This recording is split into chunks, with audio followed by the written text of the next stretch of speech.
సరే ఈ అంశం ఇటు పెడదాం. ఇక రెండో అంశం, కేటీఆర్ గారిని అరెస్ట్ చేస్తే రాష్ట్రం అగ్గిగుండం అవుతుంది. దేనికి అగ్గిగుండం? దేనికి అగ్గిగుండం అవుతుంది? బార్డర్ల సైనికుడా, లేకపోతే రెండు రాష్ట్రాల యుద్ధాలను ఆపినోడా, సిపాయా?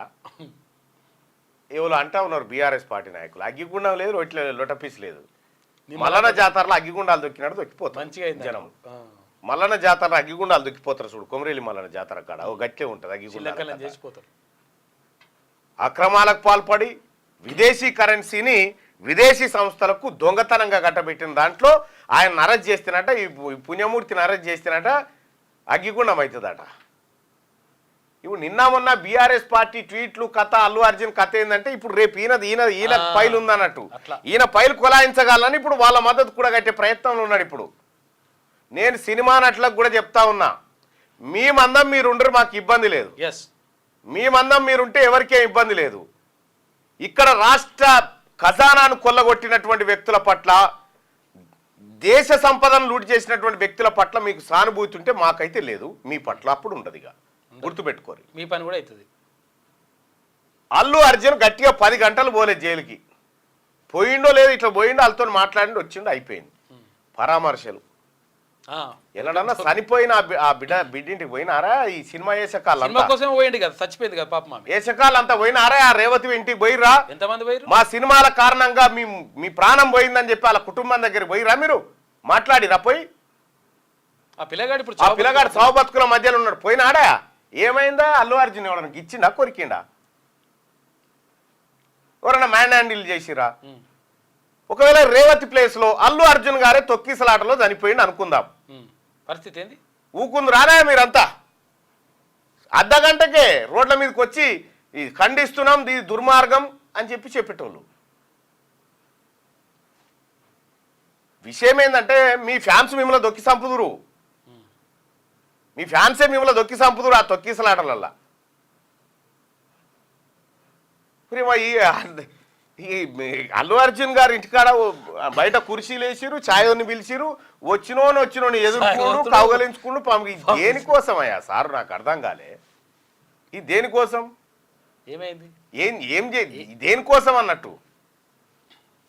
నువ్వు ఏదో తొక్కిసలాటలో మరణం సంభవించినటువంటి మహిళా భర్త కంప్లైంట్ ఇస్తే నిన్ను అరెస్ట్ చేసి తీసుకుపోయారు, జైలుకు తీసుకొచ్చారు, గౌరవ న్యాయస్థానం నీకు బెయిల్ ఇచ్చింది, పోయి ఇంటికి వచ్చినావు. పాపం ఆయన రామ్ గోపాల్ వర్మ గారు పాపం ఆయన బాధ కూడా, ఆయన అట్లా పాన్ ఇండియా హీరో, ఆయనని అట్లా చేస్తారా? ఆయన ఏమంటే తెలంగాణ హీరో అని పెట్టిండు ఆయన. ఇప్పుడు ఎందుకంటే రామ్ గోపాల్ వర్మ కేసులు ఉన్నాయి, మళ్ళీ ఈ సినిమా తారాలోకం అంతా మళ్ళీ ఆయనకు యాడ్ కావాలి కదా, కావాలంటే ఇప్పుడు ఆయన అదే చేయాలి. ఈ డ్రామాలు బంద్ చేయరు, జనాలు గుర్తుపట్టరా? సినిమాల అందరం డ్రామాలు చేస్తే ఓకే, చూస్తాం, ఎంటర్టైన్ చేస్తాం, అవసరమైతే 200 300 ఆడ వారేస్తాం, కౌంటర్లో వస్తాం. అంతేగాని బయట కూడా డ్రామాలు చేస్తా అంటే నడవదు. ఈ రాష్ట్ర ప్రభుత్వం ఏదో మిమ్మల్ని కక్ష కట్టినట్టుగా, మేము ఏ తోటలో కాయలా మిమ్మల్ని మేము కక్ష కడతాం, మాకేం పనిపాట లేదా? పొలిటికల్ లీడర్లా మాకేం ప్రజలు లేరా? ప్రజల సంక్షేమం పట్టదా మాకు? మా పనులలో మేము బిజీగా ఉన్నాము. ఏదో రాష్ట్ర ప్రభుత్వం మీద బురద తల్లేటువంటి కార్యక్రమం చేస్తే ఎవరు చేసినా ఊరుకునేది లేదు. మీ మందం మీరు ఉండుర్రి, బస్ సినిమా మందం ఉండుర్రి, మాకే ఇబ్బంది లేదు, మేము గౌరవిస్తాం. అందులో సినిమాల్లో ఉండి ప్రజాసేవ చేసేటువంటి చిరంజీవి లాంటి వాళ్ళు చాలామంది ఉన్నారు, వాళ్ళని గౌరవిస్తాం. వాళ్ళకు వచ్చినటువంటి సంపాదనలో కొంత మొత్తాన్ని పేద వర్గాల కోసం దానం చేసేటువంటి చాలామంది ఉన్నారు, వాళ్ళని గౌరవించుకుంటాం,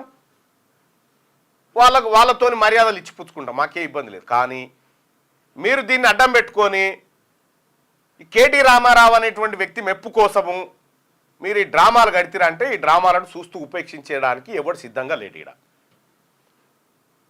ఇది మా ముఖ్యమంత్రి గారి మాట కాదు, నా మాటే. మా ముఖ్యమంత్రి గారు ఎప్పుడు అట్లా చెప్పడు, కానీ నేనైతే చెప్తా ఉన్నా. ప్రభుత్వాన్ని కానీ ముఖ్యమంత్రి గారిని కానీ బదనాం చేసే కార్యక్రమం చేస్తే, ఏదో చేయరాని నేరం ఏదో ఒసామా బిన్ లాడన్ కనుక ఆఫ్ఘనిస్తాన్ గౌరవించుకున్నట్టుగా మీరు గౌరవించుకుంటే మీరు గౌరవించుకోరు, మాకు సంబంధం లేదు. అంతేగాని ఈ చిల్లర మర్రల పనులు చేస్తే మాత్రం ఊరుకునేది లేదు. మాకెవరికైనా అందరి పట్ల సమానత్వమే చూడాలని ఉంటుంది. బీఆర్ఎస్ పార్టీ నాయకునికి భవిష్యత్తులో జరగబోయే కార్యక్రమానికి ఇప్పుడు మీరు ప్రణాళికలు రూపొందిస్తే మాత్రకి సినిమా వేరే ఉంటుంది. అసలు సినిమా ప్రజా సినిమా ఎట్లుంటుందో అప్పుడు చూస్తారు మీరు. బెనిఫిట్ షోలు కూడా ఇప్పిస్తాం అప్పుడు. సో ఆ పరిస్థితి తెచ్చుకోకండి. క్యూ న్యూస్ ఛానల్లో పనిచేయటకు అనుభవం గల సీనియర్ వీడియో ఎడిటర్స్ కావాలను సంప్రదించవలసిన నెంబర్ 8688926084. qnewsads@gmail.com ను సంప్రదించండి. లైక్ చేయండి.